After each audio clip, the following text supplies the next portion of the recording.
नमस्कार, मैं कुमार और आप देख रहे हैं स्टार मिथिला। एक दिन पहले सांसद रामप्रीत मंडल, माननीय रेल मंत्री श्री अश्विनी वैष्णव जी से झंझारपुर लौखा रेलखंड पर चल रहे आमान परिवर्तन को लेकर के बातचीत किए। इस दौरान उन्होंने अक्टूबर महीने से इस रेलखंड पर मालगाड़ियों की आवागमन की बात की चर्चा की। खुशी की बात है जो झंझारपुर लौखा रेलखंड पर इस तरह का कार्य चल रहा है जिससे अक्टूबर महीने में इस रेलखंड पर मालगाड़ियों का आवागमन शुरू कर दिया जाएगा। लेकिन वहीं दरभंगा सहरसा रेलखंड के बारे में भी कुछ चर्चाएं हुई और मैं उस चर्चा को आपके सामने रखने की कोशिश कर रहा हूं जो किस प्रकार से यह रेलखंड राजनीति का शिकार हो गया है।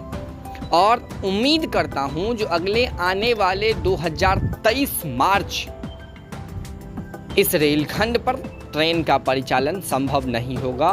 इन लोगों का ऐसा एक प्लान योजना तैयार किया गया है जिससे अगले आने वाले 2023 तक दरभंगा सहरसा रेलखंड पर रेल परिचालन संभव होता दिखाई नहीं दे रहा है। मैं आपको एक पत्र दिखाता हूं जो पत्र सांसद रामप्रीत मंडल को प्राप्त हुआ है रेल मंत्रालय से और जिसमें साफ तौर से जिक्र किया गया है जो 2023 तक इस रेलखंड को पूर्ण रूप से तैयार कर दिया जाएगा। हम आपको वो पत्र पढ़कर सुना रहे हैं। मामले की जांच करवाई गई है और यह उल्लेखनीय है कि झंझारपुर लौखा बाजार 43 किलोमीटर खंड सकरी निर्मली झंझारपुर लौखा बाजार और सहरसा फारबिसगंज 206 किलोमीटर आमान परिवर्तन परियोजना का एक भाग है जिसे वर्ष 2003-04 में स्वीकृत किया गया था।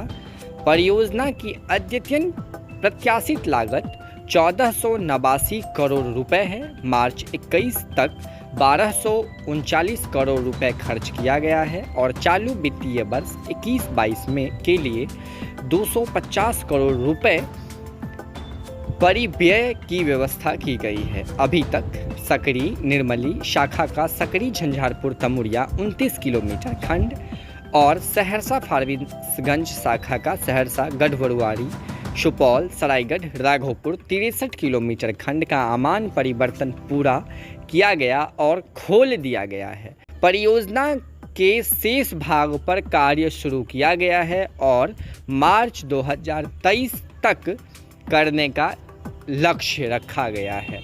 आशा है कि आप स्थिति से सहमत होंगे। सादर श्री रामप्रीत मंडल, माननीय सांसद सदस्य, नई दिल्ली।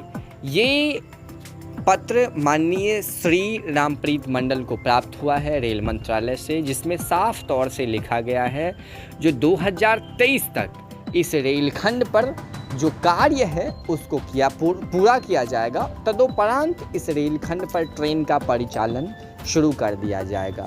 तो क्या ऐसा कहना उचित होगा जो 30 जून जो एक समय दिया गया है रेल मंत्रालय की तरफ से या समस्तीपुर रेल डिवीज़न की तरफ से, इस 30 जून को फिक्स माना जाए जो इस रेलखंड पर ट्रेन का परिचालन होगा, या ये रेलखंड कहीं न कहीं राजनीति का शिकार हो रहा है और जिस कारण से इस रेलखंड पर ट्रेन परिचालन बाधित है। वैसे एक दो खबर और आई है जो मैं आपको अगले वीडियो में बताने की कोशिश करूंगा। दरभंगा सहरसा रेलखंड संभव है जो 30 जून तक इस रेलखंड पर कोई पॉजिटिव खबर आएगी और रेल परिचालन शुरू कर दिया जाएगा। जुड़े रहें स्टार मिथिला के साथ और देखते रहें दरभंगा सहरसा रेलखंड की लेटेस्ट अपडेट्स। धन्यवाद। आप देख रहे थे स्टार मिथिला।